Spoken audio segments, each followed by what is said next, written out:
Olá, pessoal! Nesta segunda aula do módulo 1, Freire e o Brasil, do curso de extensão Paulo Freire, 100 anos, Leituras Fundamentais, analisaremos os capítulos 1 e 2 de Educação como Prática da Liberdade. Na primeira aula, abordamos o contexto histórico e teórico do livro de Freire. Agora, nos debruçaremos sobre os capítulos iniciais da obra em que o educador apresenta sua interpretação da sociedade brasileira e faz um apanhado histórico da experiência social e cultural do país. Mais uma vez, preparamos uma apresentação com recursos gráficos e textos a fim de proporcionar um melhor aproveitamento da aula. Vale lembrar que esse material estará disponível para você baixar, consultar e compartilhar. Vamos à aula. Compartilhando, então, com vocês a apresentação.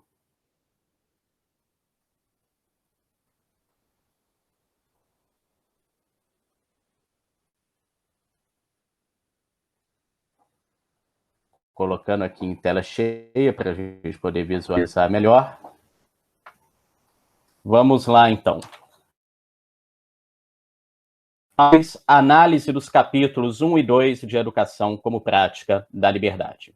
Antes da gente entrar no detalhe dos capítulos 1 e 2, é interessante termos uma visão geral sobre as dimensões da filosofia da educação de Paulo Freire em Educação como Prática da Liberdade. De uma maneira geral, podemos dizer que toda filosofia da educação se elabora em determinados eixos. Temos um eixo que é o da antropologia filosófica, que visa, então, responder a questões básicas como o que é o ser humano, que ser humano se quer formar.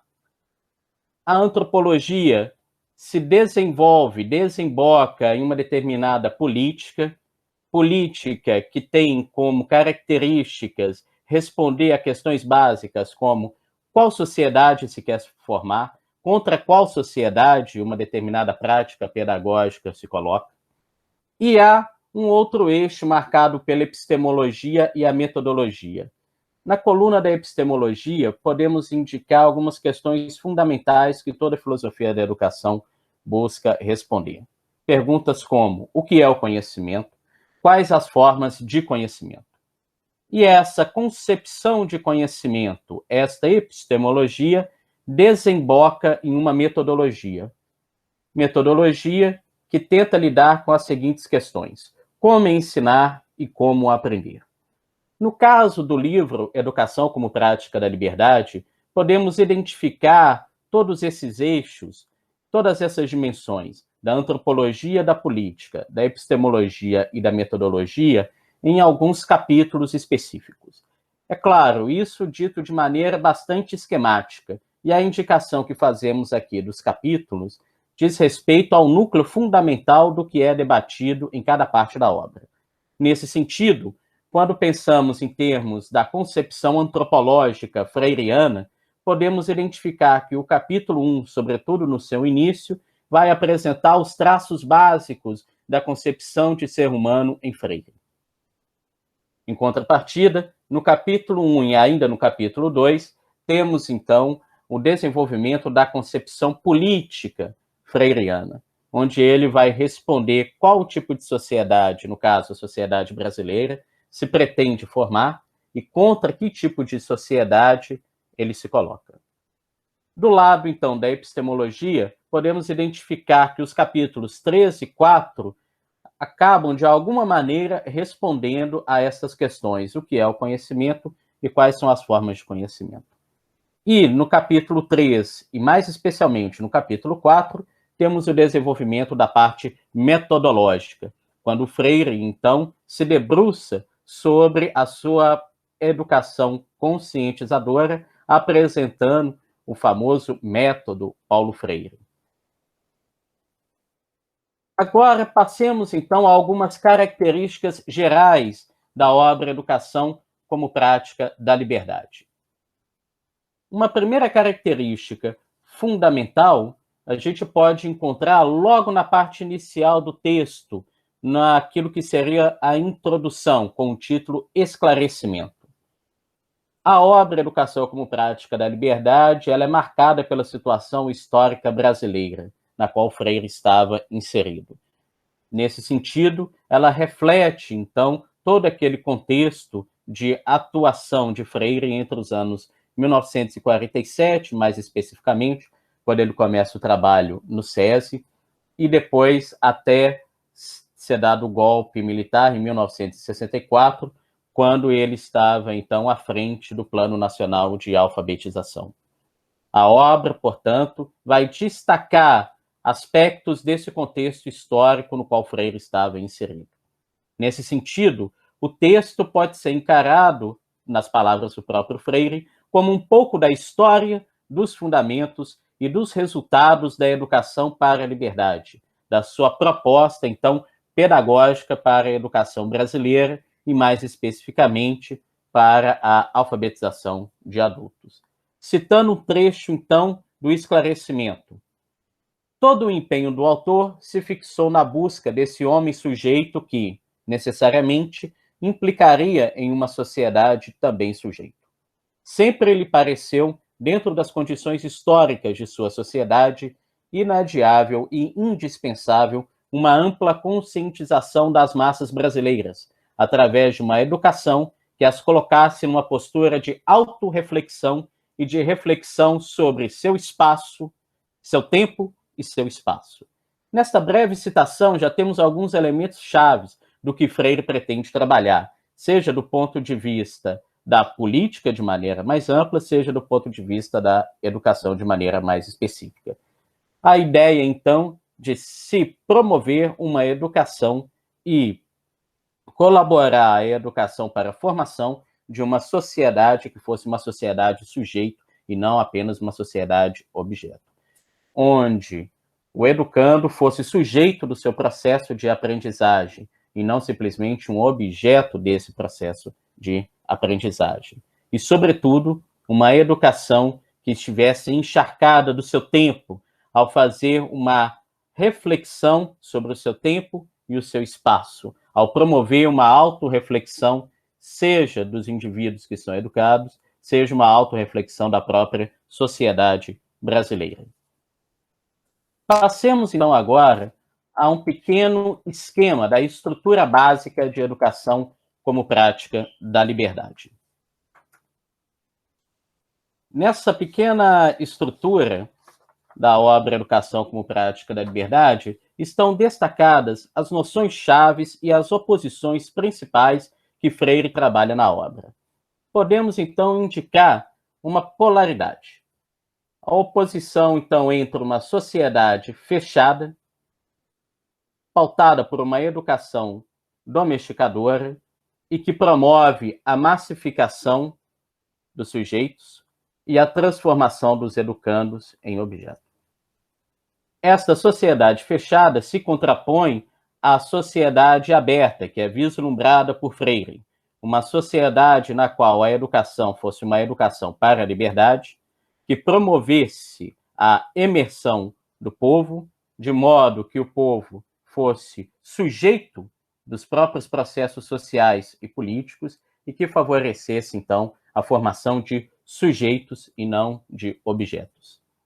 A situação brasileira é identificada por Freire como uma sociedade em transição, que passava por um processo de democratização fundamental.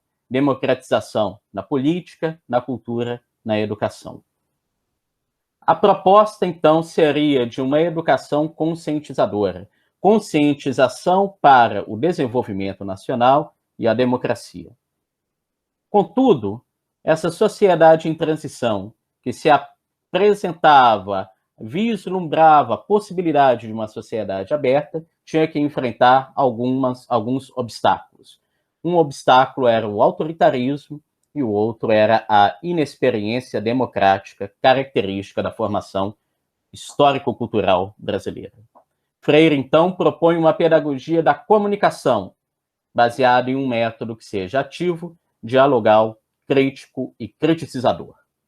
Na obra Educação como Prática da Liberdade, há uma ênfase na pessoa, ou seja, nos aspectos de personalização, de individualização, que coloca ênfase, então, no trabalho sobre a pessoa e não uma ênfase, como vai aparecer em outras obras de Freire, nas classes sociais. Há algumas reflexões sobre as questões de classe, mas a questão de classe social será mais elaborada em outras obras de Freire, sobretudo a partir de Pedagogia do Oprimido. Em Educação como Prática da Liberdade, a categoria pessoa aparece com maior relevância. E surge, então, a opção pelo povo e por uma nova realidade brasileira. É este, então, um compromisso político da educação conscientizadora, da educação libertadora, da educação para prática, como prática da liberdade, proposta por Freire. Aquela que parte de um compromisso com o povo e pela construção de uma nova realidade brasileira. Destaquemos agora alguns temas e autores importantes nos capítulos 1 e 2 de Educação como Prática da Liberdade.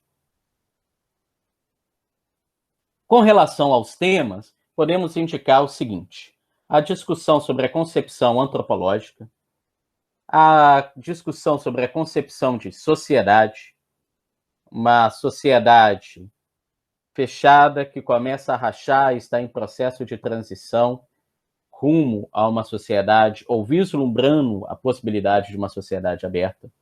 Há também a discussão sobre as raízes históricas da inexperiência democrática brasileira. E há um conceito fundamental, que ou melhor dizendo, dois conceitos fundamentais, que aparecem em Educação como Prática da Liberdade e serão retomados em outras obras de Freire, que é a diferenciação que ele faz entre o radical e o sectário. Além disso, no final do capítulo 1, temos a caracterização dos níveis de consciência, tema que será retomado no capítulo 4, quando Freire debate de maneira mais específica a sua proposta pedagógica. Alguns autores que aparecem, que têm uma presença marcante nos capítulos 1 e 2, são os seguintes: Karl Jaspers, Gabriel Marcel, Emmanuel Mounier, Simone Weil, quando a gente fala, então, de uma influência do existencialismo e do personalismo cristãos na reflexão freiriana, sobretudo quando ele está debatendo a concepção antropológica. Além disso, um outro autor importante e que já foi apresentado por nós na primeira aula é Zevedey Barbu, quando faz a análise psicológica da mentalidade democrática. Outros autores importantes são Guerreiro Ramos e Álvaro Vieira Pinto, representantes, então, do ISEB. Falemos um pouco mais sobre o ISEB, o Instituto Superior de Estudos Brasileiros, que foi também abordado rapidamente na primeira aula. O ISEB tinha como objetivo o estudo, ensino, divulgação das ciências sociais, cujos dados e categorias seriam aplicados à análise e à compreensão crítica da realidade brasileira e deveriam permitir um incentivo e promoção do desenvolvimento nacional.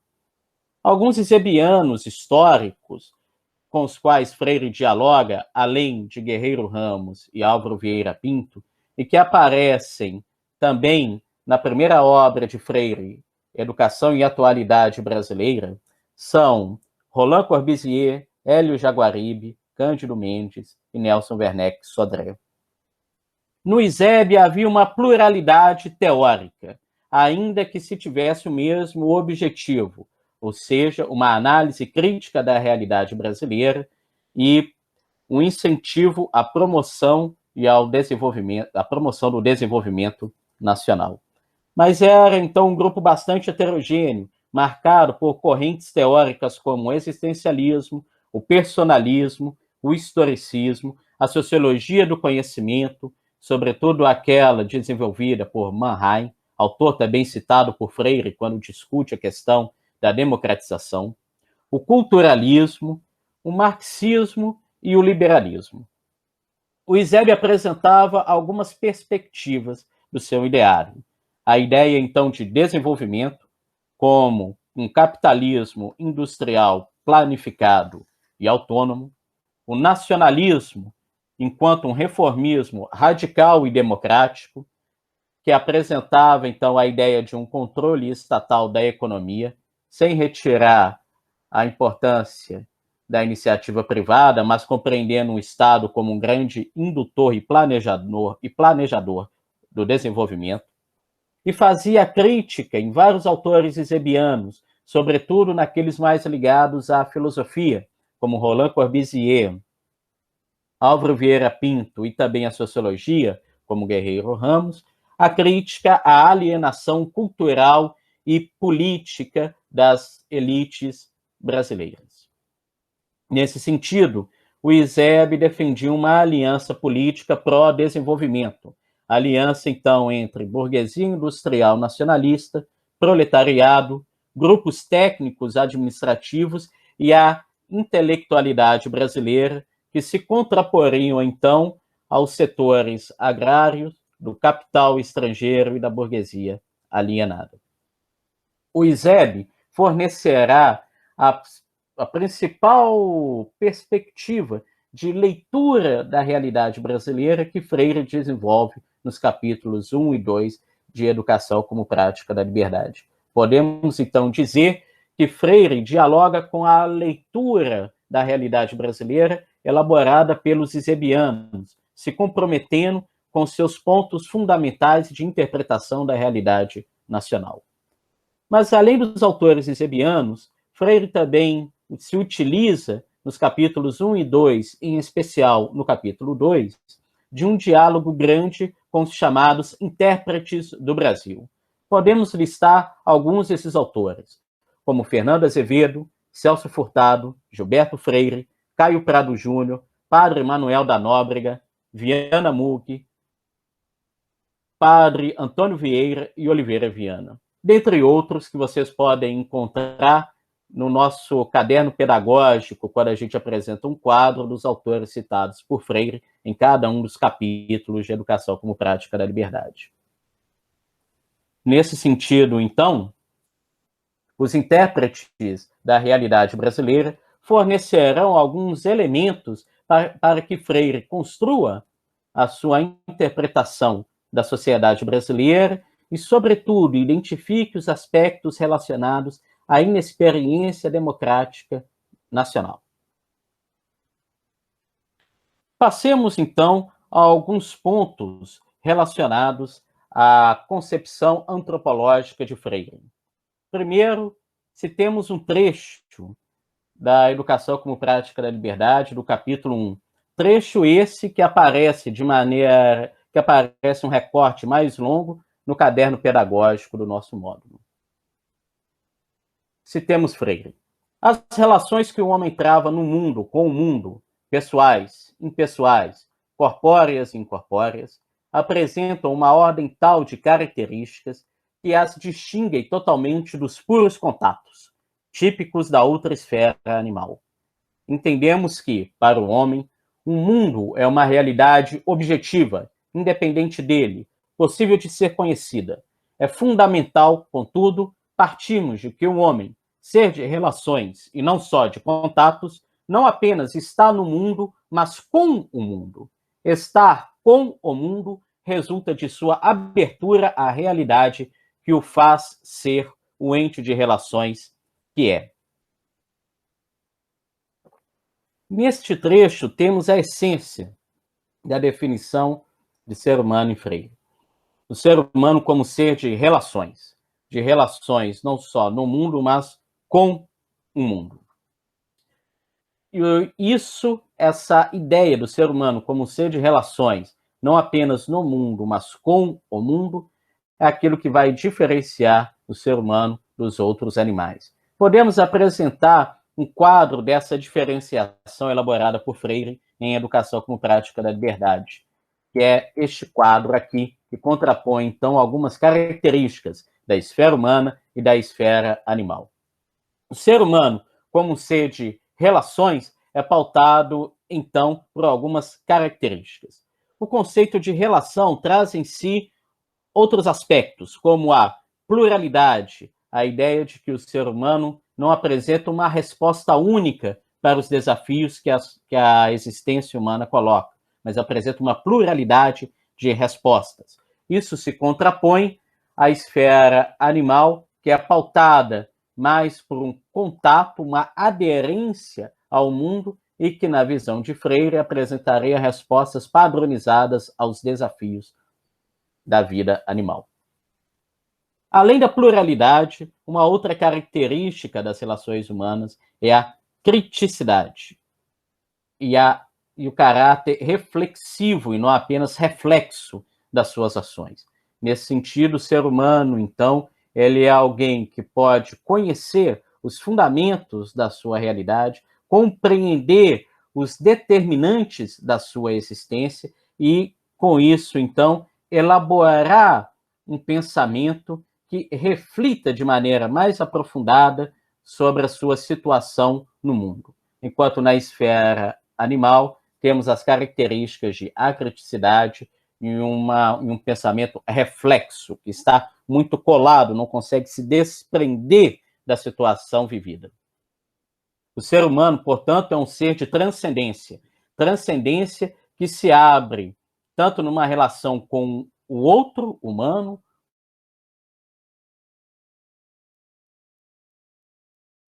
os outros animais, com o mundo e também com o divino. Esta, então, a característica da transcendência é uma marca do pensamento freiriano, onde podemos identificar que ele parte e dialoga com o existencialismo e o personalismo cristão. É uma marca do pensamento cristão do Freire, quando ele debate a questão da transcendência e vê a transcendência se alongando não só nas experiências mundanas, mas também numa experiência de relação com o divino. Enquanto os animais têm uma característica de intranscendência por estarem muito colados ao mundo. Sendo assim, o ser humano ele é marcado pela temporalidade, historicidade e elabora, então, uma determinada resposta consequente ao mundo. Enquanto a esfera animal é marcada pela intemporalidade, um caráter não histórico e respostas que não têm como característica a consequência. Freire denomina, então, de respostas inconsequentes. O ser humano, então, é alguém que existe e não apenas vive. Mais do que estar no mundo, como todos os outros animais, ele está no mundo e com o mundo. Ou seja, ele está no mundo enquanto um ente natural, mas ele também está com o mundo ao produzir, ao acrescentar algo ao mundo. Isso tudo, então, se refere à esfera da cultura. O ser humano é um ser, ao mesmo tempo, então, de natureza e de cultura.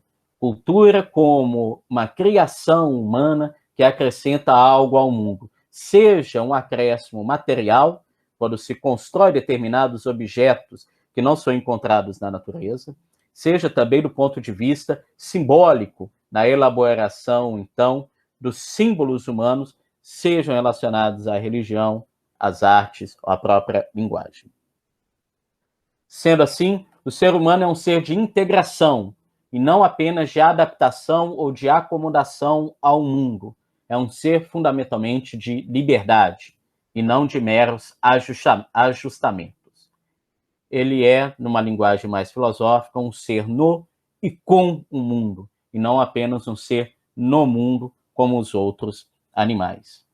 Se o ser humano é um ser no e com o mundo, um ser pautado ou que tem como característica a esfera da liberdade e não apenas um ajustamento ao mundo, tudo aquilo que tenta, de alguma maneira, padronizar as respostas humanas, tudo aquilo que tenta, de alguma maneira, cortar o aspecto crítico e reflexivo do ser humano, tudo aquilo que tenta ignorar o caráter histórico das ações e do pensamento humano, deve ser, então, combatido do ponto de vista educacional.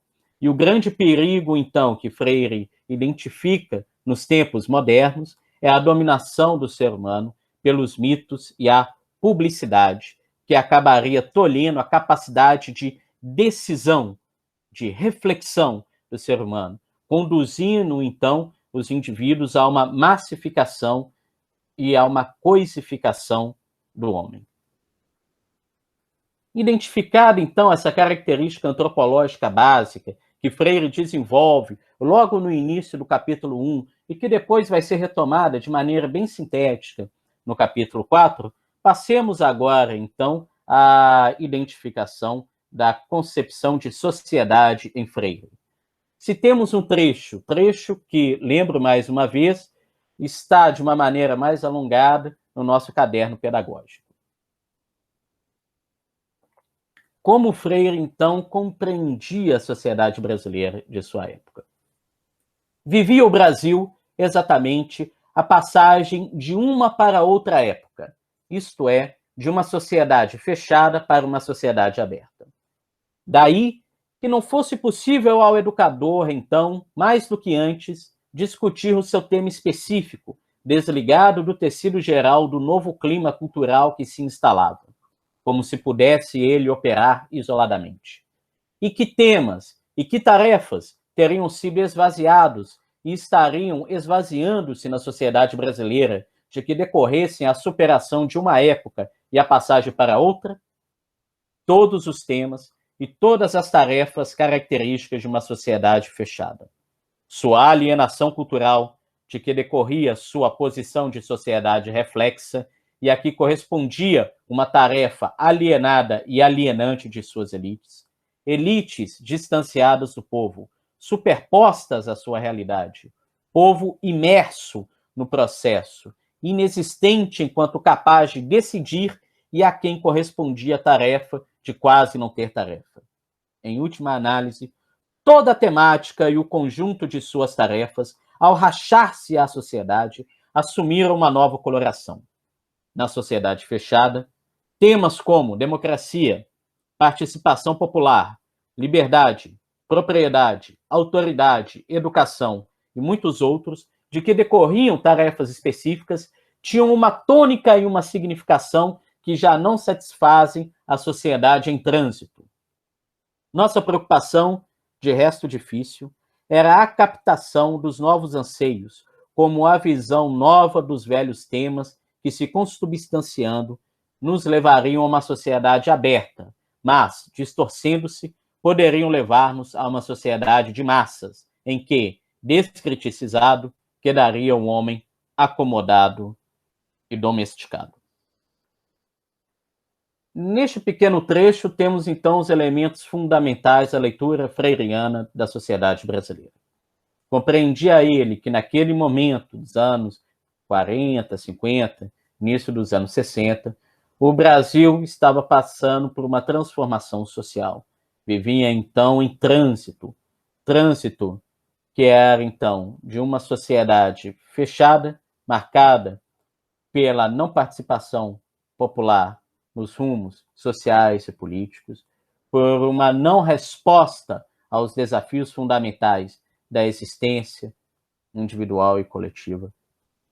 Uma sociedade, então, fechada que começava a se rachar e por isso estava, então, em um processo de trânsito para uma possível sociedade aberta. Porém, os desafios do tempo identificavam que, se havia a possibilidade de construção de uma sociedade aberta, marcadamente democrática, poderíamos correr o risco de um retrocesso, de, ao invés de se abrir para uma sociedade aberta, democrática, participativa, caíssemos, então, em uma sociedade massificada.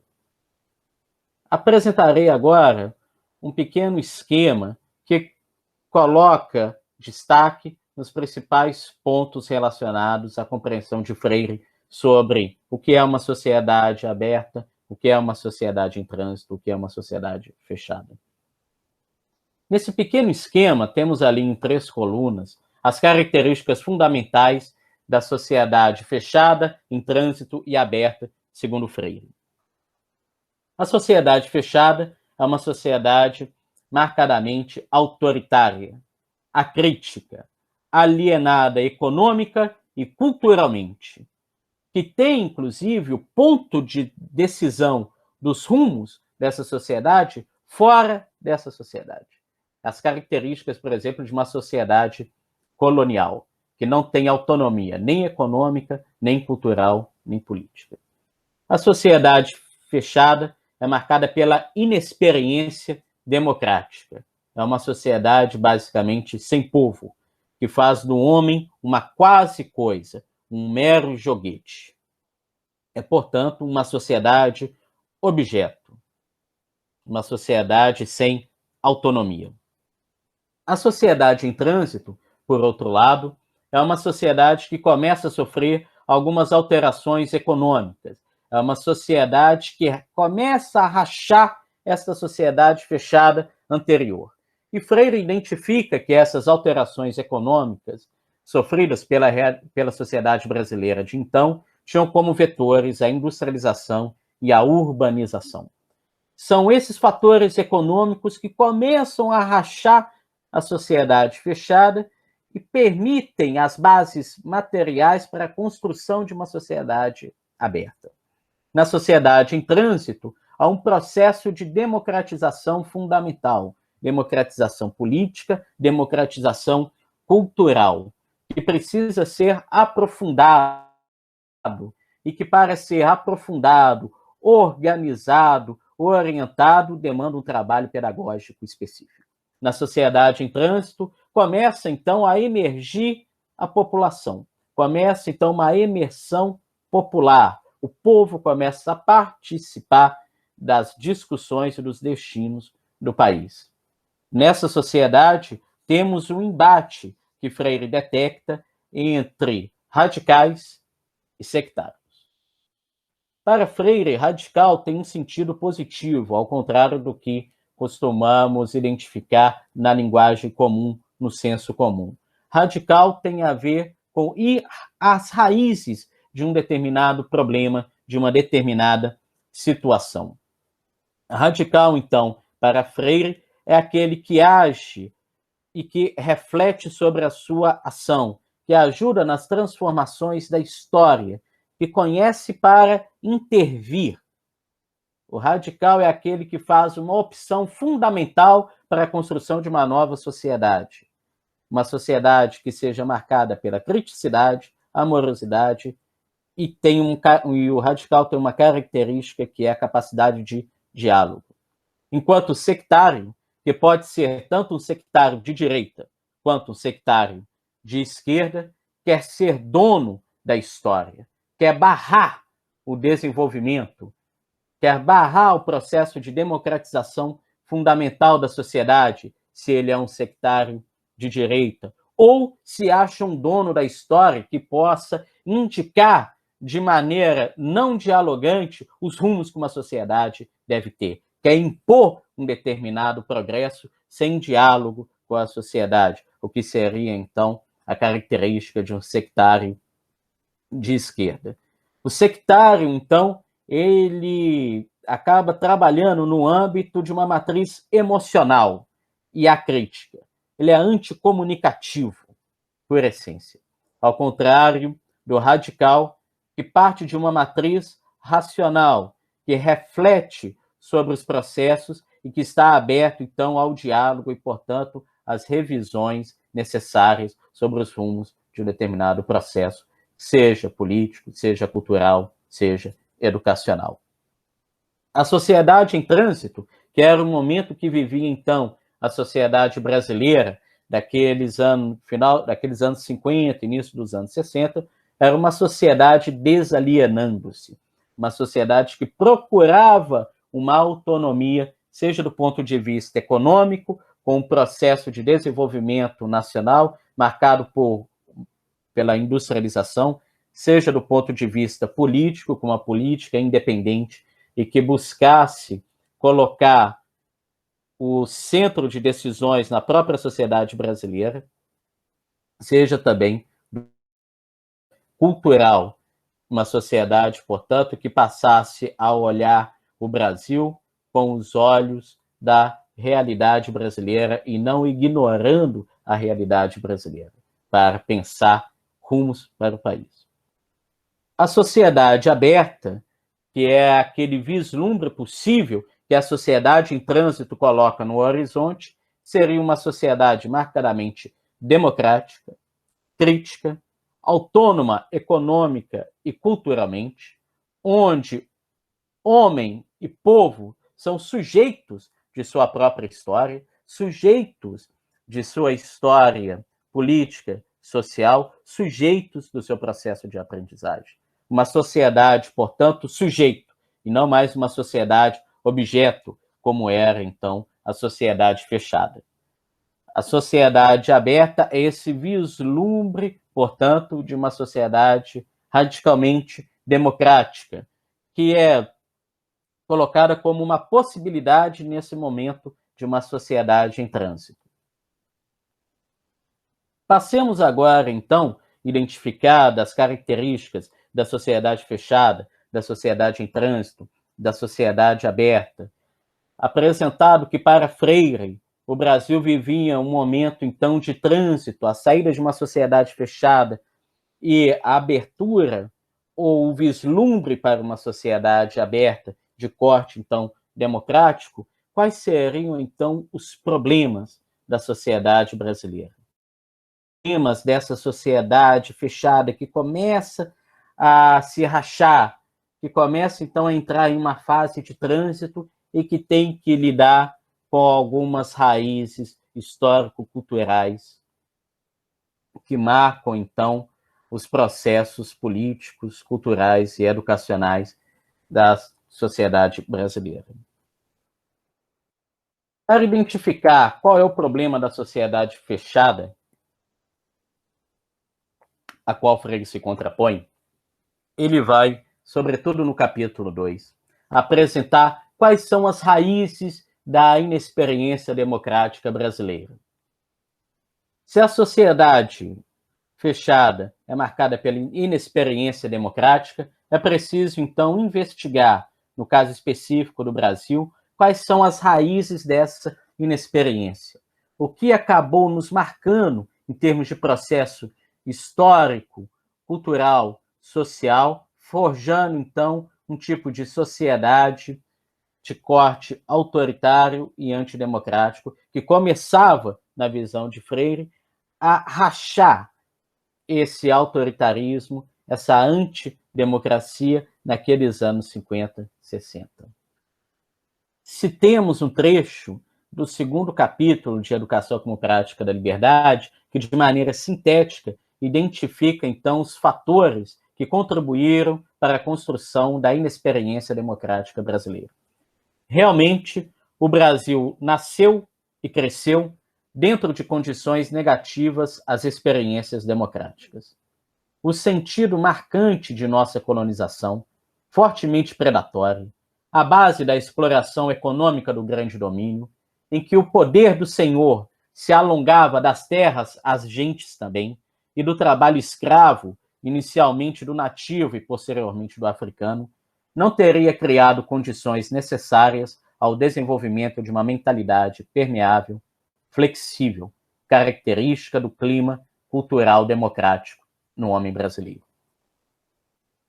A inexperiência democrática, portanto, é uma marca da história brasileira, marca que deve ser considerada quando pensamos um tipo de educação para uma sociedade em trânsito que se quer uma sociedade aberta. Freire, então, nessa pequena passagem, já identifica as raízes coloniais dessa nossa inexperiência democrática. Um tipo de colonização predatória, baseada no grande domínio, no latifúndio, num poder exacerbado dos donos da terra, que é marcada por um trabalho escravo, inicialmente do nativo, dos indígenas, posteriormente dos africanos que vieram para cá escravizados.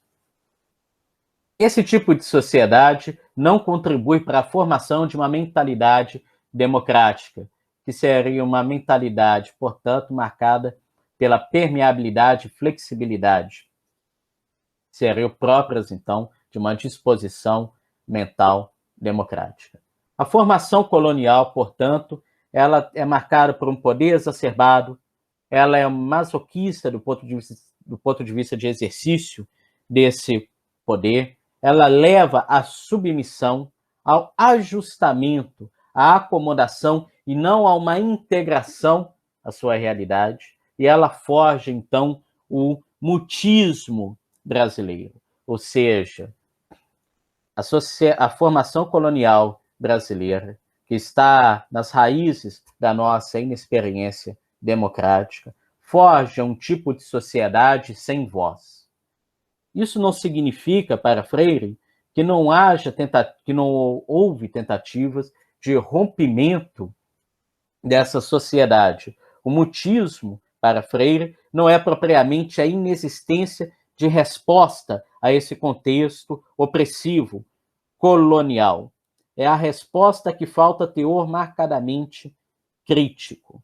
Para ele, portanto, faltou-nos a vivência comunitária, que seria uma condição necessária para a democracia política, pois não havia propriamente povo. E o centro de gravitação da nossa vida privada e pública se situava no poder exterior, numa autoridade externa. Seja essa autoridade a dos donos dos engenhos, para falarmos do contexto colonial, seja essa autoridade encarnada em uma figura do Estado, uma liderança do corpo estatal que está dissociado do povo, seja essa autoridade externa uma autoridade de um outro país, por exemplo, da metrópole sobre o próprio país.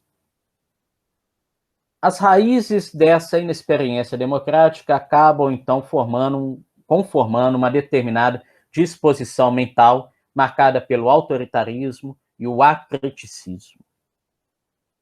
Toda tentativa, portanto, de Freire em promover uma educação para a liberdade é uma educação que vai se colocar contra essas disposições mentais. São o autoritarismo e o acriticismo, que seriam características e marcas dessa nossa inexperiência democrática, que remete ao nosso passado colonial, mas que também tem a ver com os inícios do nosso processo republicano, que, na visão de Freire, acabou importando uma determinada estrutura do Estado Nacional Democrático, desconsiderando o contexto de inexperiência democrática do Brasil. Portanto, as instituições republicanas, surgidas no final do século XIX, no início do século XX, acabam importando um aparato político e jurídico democrático, mas colocando esse aparato jurídico-político democrático sobre uma sociedade que é marcadamente antidemocrática, que promove o mutismo e não a fala, e não a participação do povo na sociedade. Freire ainda destaca, neste capítulo 2, sobre as raízes da nossa inexperiência democrática, como que a grande propriedade, o latifúndio, acabou sendo uma base material, acabou sendo um componente de organização econômica e política, que se contrapunha a um outro componente, que seria a urbanização, que poderia favorecer um processo de democratização. Por isso, então, Freire via, assim como os eusébianos e outros autores desenvolvimentistas, naquele período dos anos 50, 60 no Brasil, o processo de industrialização e de urbanização como algo fundamental para a construção de uma sociedade democrática, porque, de alguma maneira, ainda que o processo de industrialização e de urbanização pudesse resultar na massificação, é um processo que abre também uma outra possibilidade, que é não apenas a da massificação, mas a possibilidade também de uma convivência dentro de um espaço potencialmente democrático. Mas para que esse espaço potencialmente democrático, que seria então um espaço promovido pelos processos de industrialização e de urbanização, fosse efetivado, seria necessário um tipo específico de educação.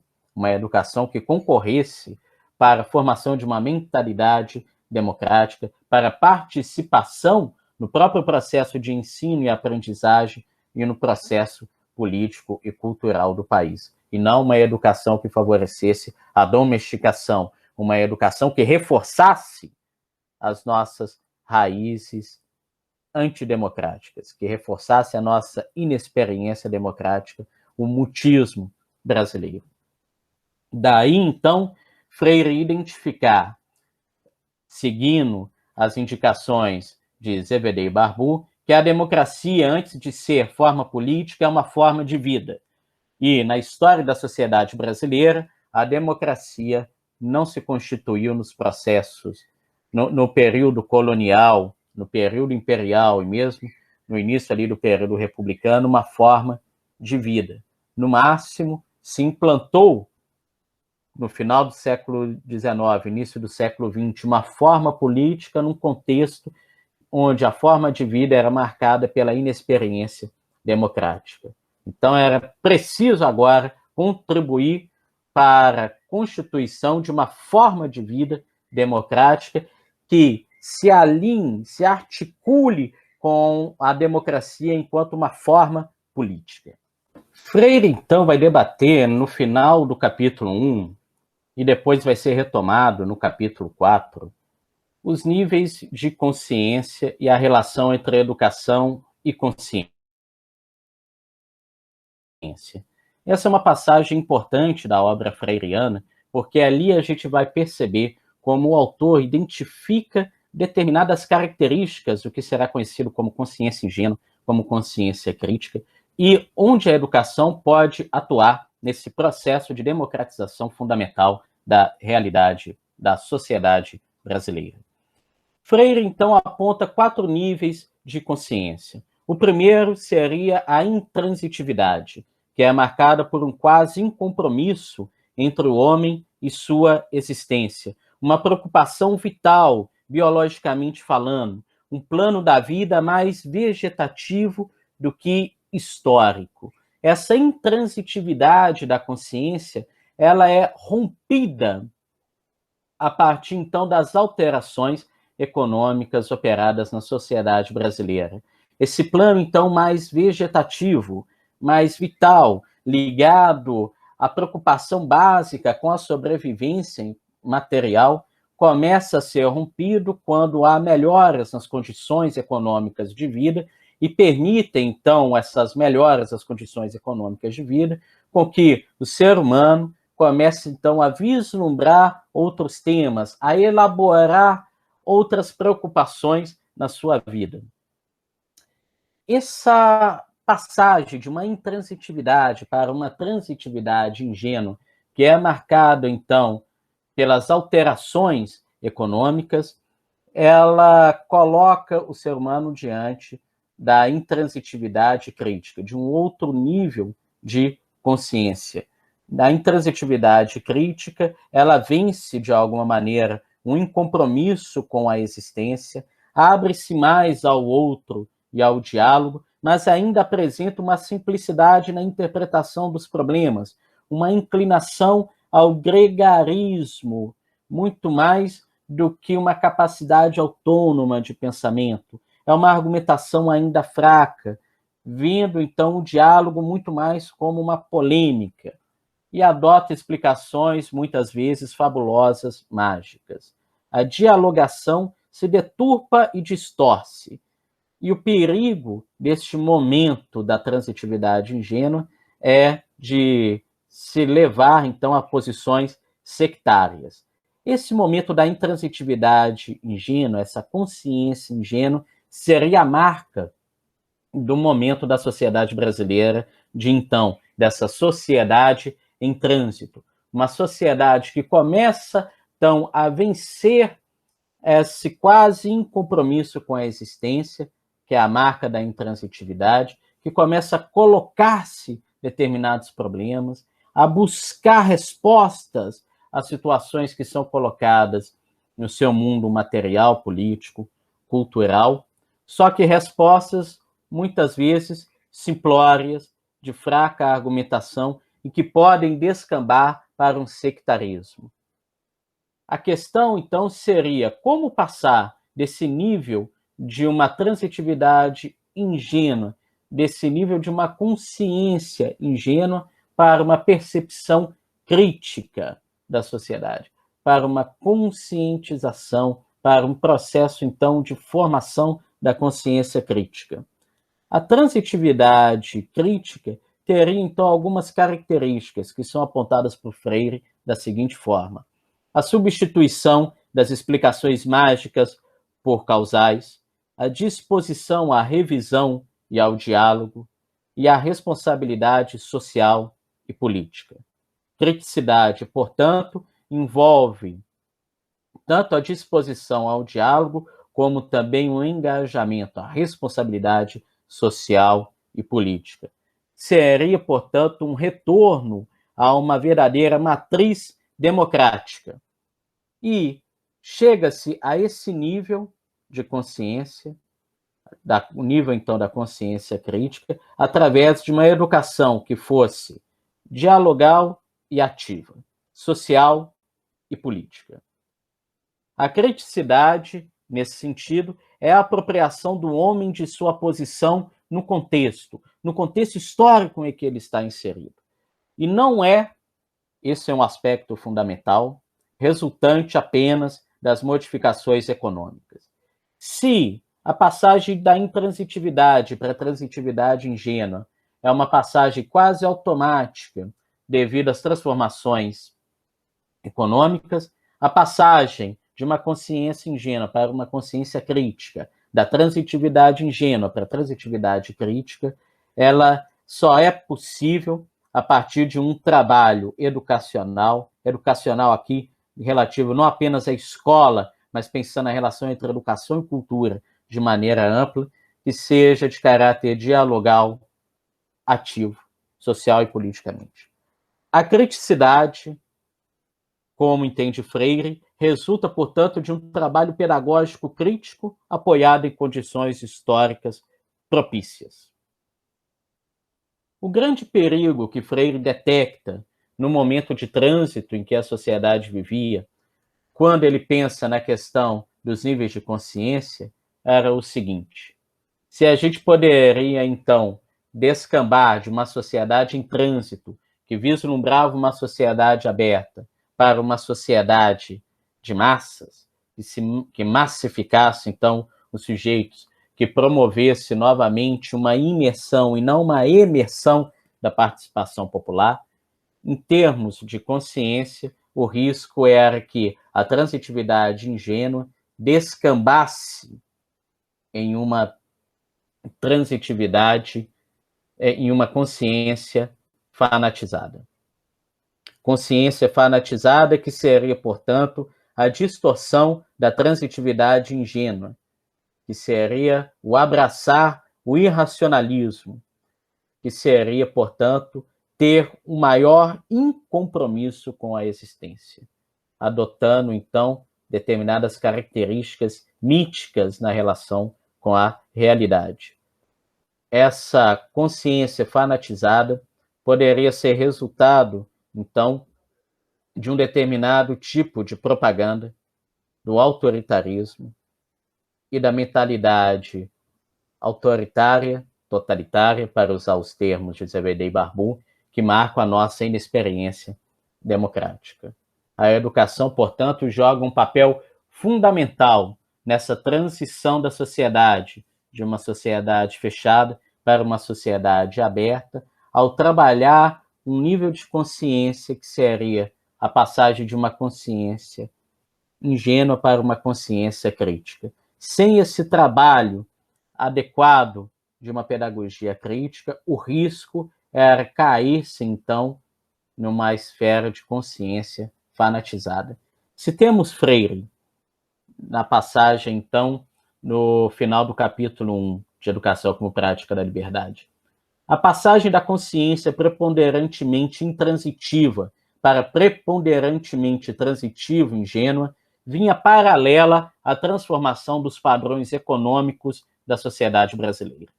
Era a passagem que se fazia automática. O que nos parecia importante afirmar é que o outro passo, o decisivo, da consciência dominantemente intransitivo ingênua para dominantemente transitivo crítica, ele não daria automaticamente, mas somente por efeito de um trabalho educativo crítico com esta destinação. Todo trabalho educativo advertido do perigo da massificação em íntima relação com a industrialização, que nos era e é um imperativo existencial. Portanto, Freire, dialogando com os esebianos, via a industrialização como um verdadeiro imperativo da sociedade brasileira, por ser a possibilidade, então, de transformação nas relações econômicas e, por consequência, também das relações políticas nacionais.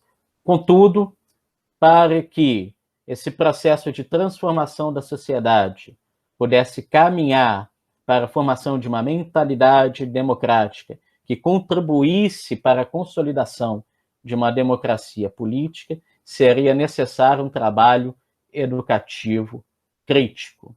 E é esta proposta de um trabalho educativo crítico que se contrapõe, então, à possibilidade que a própria sociedade em trânsito coloca, que é a possibilidade de se cair numa fanatização, numa massificação, é o trabalho educativo crítico que Freire vai debater nos capítulos 3 e 4 de Educação como Prática da Liberdade, quando ele explorará de maneira mais detida a questão dos desafios e objetivos de uma educação para uma sociedade em trânsito e vai apresentar a sua proposta pedagógica, a sua, então, educação para liberdade ou educação conscientizadora, identificando as suas características fundamentais, trabalhando os conceitos básicos dessa educação conscientizadora e apresentando a sua proposta metodológica, no caso específico, o método de alfabetização de adultos. Estes são os temas, então, que trabalharemos na aula 3, quando faremos a análise dos capítulos 3 e 4 de Educação como Prática da Liberdade. No momento, quero apenas reforçar que vocês deem uma olhada no nosso caderno pedagógico, confiram, então, os trechos selecionados sobre a concepção antropológica e a concepção de sociedade. Indicamos pequenas passagens aqui nos slides que apresentamos, mas trouxemos, então, no caderno pedagógico a abordagem mais ampla dos textos referentes à concepção antropológica e à concepção de sociedade. E no caderno há também algumas questões específicas sobre os temas da aula de hoje. Temas, então, questões, melhor dizendo, que ajudam a reforçar e a revisar aquilo que foi debatido nesta aula 2.